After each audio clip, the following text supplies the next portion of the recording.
Welcome to the Tech Egg. Don't get scrambled. Enjoy the video. In this video, I will explain how to make your Binance account secure.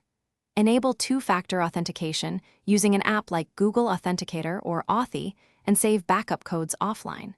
Use a unique password with at least 12 characters and store it in a password manager.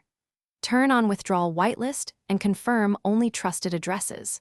Regularly review active devices and API keys and remove anything you do not recognize. In this video, I will explain how to make your Binance account secure.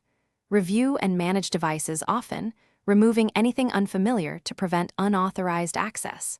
Set an anti-phishing code so platform emails show a unique identifier only you chose. Limit API permissions to read-only when possible and delete keys you no longer use.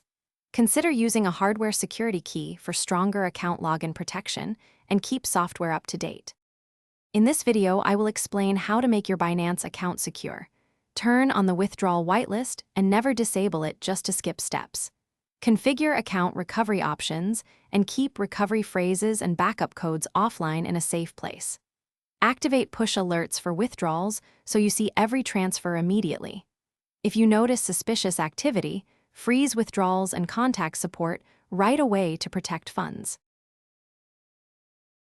Thanks for watching. Consider subscribing if I helped unscramble your problems.